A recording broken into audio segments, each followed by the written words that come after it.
Welcome back to our channel respect education.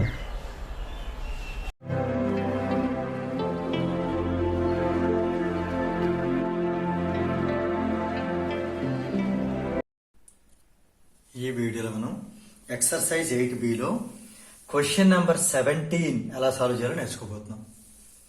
Calculate the equivalent resistance between the points A and B in the given figure. A నుంచి B వరకు మనకు ఉన్నటువంటి 1, 2, 3, 4, 5 resistors ని replace చేయగలిగేటటువంటి equivalent resistance or effective resistance or total resistance ఎలా అడిగినా కూడా ఇదే మీనింగ్. ఇవన్నీ తీసేసి ఒకటే రెసిస్టర్ పెట్టాలి. దాని వాల్యూ ఎంత ఉండాలి? సింపుల్.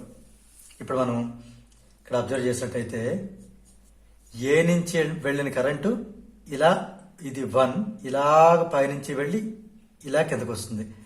అంటే అది 3 ఓంని 2 ఓంని కవర్ చేస్తుంది ఫస్ట్. తర్వాత ఈ 6 ఓంని 4 ఓంని కూడా కవర్ చేస్తుంది ఇలాగ. క్లియర్? ముందు అంతవరకు చూద్దాం. ఫస్ట్ 3 ఓం 2 ఓం సంగతి చూద్దాం. ఇందులో దీన్ని R1 అని, దీన్ని R2 అని అనుకుందాం. సేమ్ కరెంట్ పాస్ అవుతుంది కదా 3 నుంచి 2 నుంచి, అంటే R1 నుంచి R2 నుంచి. ఆ రెండు సిరీస్ లో ఉన్నట్టు. ఇవి సిరీస్ లో ఉన్నాయి కాబట్టి వీటి యొక్క ఎఫెక్టివ్ రెసిస్టెన్స్ అంటే R3 అనుకుందాం. R3 కావాలి అంటే R1 ని R2 ని యాడ్ చేయటమే. అంటే 3 ఓంని 2 ఓంని యాడ్ చేయటమే, అంటే 5 ఓం. R3 ఎంత వచ్చింది అంటే 5 ఓం రావడం జరిగింది. ఇది ఇలా ఉంచుదాం. అంటే ఈ పై 2 రెసిస్టర్లు తీసేస్తే అక్కడ 5 ఓం పెట్టవచ్చు. ఇప్పుడు ఇటు వద్దాం. R3 అయిపోయింది కదా, ఇది R4 R5 అందాం. ఇలా వెళ్ళిన కరెంట్ కూడా R4 ద్వారా వెళ్ళి అదే కరెంట్ R5 ద్వారా వెళ్తుంది. అందుకని దాని ఎఫెక్టివ్ రెసిస్టెన్స్ R6 అనుకుంటే అది కూడా రెండింటి అడిషన్ అవుతుంది. అంటే R4 అంటే 6, ఇది 4, అంటే ఇది 10 ఓం రావడం జరిగింది. R6 10 ఓం రావడం జరిగింది. రైట్. ఇప్పుడు ఈ డయాగ్రామ్ ఎలా మారుస్తుంది చూడండి. ఇలా వచ్చిన కరెంట్ పైకి వెళ్ళి ఇలా ఒక రెసిస్టరు, ఈ మిడిల్ లో మన క్వశ్చన్ లో ఇచ్చినటువంటి రెసిస్టరే. ఈ బాటమ్ లోకి వెళ్ళి ఇలా ఇంకో రెసిస్టరు. ఇదే కదా ఏ నుంచి బికి. ఇప్పుడు వీటి వాల్యూస్ మీరు చెప్పేస్తారు చూడండి. 3ని 2ని రిప్లేస్ చేశాను. 3ని 2ని ఎంతో రిప్లేస్ చేశాను? 5 ఓంతో. అంటే ఇది 5 ఓం. దీని నేను పేరు R3 అని పెట్టాను. రైట్. ఇక్కడ డౌన్ వస్తే 6ని 4ని రిప్లేస్ చేశాను. దేంతో? 10తో. అది R6. మిడిల్లో ఉన్న 30 అలానే ఉంది యాజ్ ఇట్ ఈస్. అదే ఇప్పుడు దాకా వాడలేదు. దీన్ని R7 అందాం. జస్ట్ ఇవి ఏంటంటే ఆర్డర్లో నెంబర్లు ఇస్తాను. ఇది R1, R2, R3, R4, R5, R6 లాగా ఇది R7. ఓకే. ఇప్పుడు ఈ ఫిగర్ నుంచి అబ్జర్వ్ చేస్తే ఇక్కడ R3, R7, R6 ఈ 3 ప్యారల్ లో ఉన్నాయి. ఎలా తెలుసు మనకి? ఇలా వెళ్ళే కరెంట్ స్ప్లిట్ అవుతుంది మూడింట్లోంచి. సేమ్ కరెంట్ అయితే సిరీస్, ఇలా స్ప్లిట్ అయింది కదా, ఇది ప్యారలల్.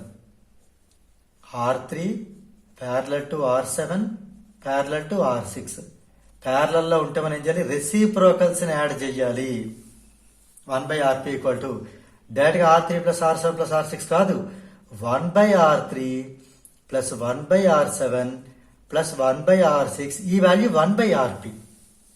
ఓకే. ఇప్పుడు ఇక్కడ మనం ఈ వాల్యూ సబ్స్టిట్యూట్ చేద్దామా? 1/R3 అంటే 5, R7 అంటే క్వశ్చన్ లో ఇచ్చిన వాల్యూ 30, R6 అంటే ఇక్కడ మనకు వచ్చింది 10. ఈ మూడింటికి ఎల్సిఎం ఎంత? 30. ఫిఫ్త్ టేబుల్ లో 30 హౌ మెనీ టైమ్స్ ఎన్నిసార్లు వస్తుంది? 6 టైమ్స్. ఆ 6 ఇంటూ 1. 30 టేబుల్ లో 30 1 టైమే. ఆ 1 ఇంటూ 1. రైట్. 10 టేబుల్ లో 30 3 టైమ్స్. That 3 into 1. ఇది 7 ప్లస్ 3 10. 10/30. 0 0 క్యాన్సిల్. ఇది మీరు కంగారులో 1/3 రాసేయకండి. ఇది 1/RP వాల్యూ. ఇక్కడ రాస్తున్నాను మళ్ళీ. 1/RP వచ్చి 1/3. అటు ఇటు రెసిప్రోకల్ చేయండి. RP ఎంత అవుతుంది? 3 ఓం అవుతుంది. ఇది దీని యొక్క ఈక్వివలెంట్ రెసిస్టెన్స్. అంటే ఈ రెసిస్టర్స్ కూడా మనం రీప్లేస్ చేస్తే ఏ నుంచి బి వరకు ఒక్కటే రెసిస్టర్ పెట్టొచ్చు. అది 3 ఓం మాత్రమే. ఇది దీని యొక్క ఫైనల్ యొక్క అవుట్పుట్. సో దేర్ ఫోర్ ఇక్కడ ఏంటి రాద్దాం? క్యాలిక్యులేట్ తీసేసి ది ఈక్వలెంట్ రెసిస్టెన్స్ ఈస్ 3 ఓం. దీంతో మనకి ఈ క్వశ్చన్ నెంబర్ 17 అనేది కంప్లీట్ అయింది. If you feel this video is helpful to you, please like, share and subscribe our channel. And please do not forget to press the bell button so that you will get the notifications from our channel. Thank you very much.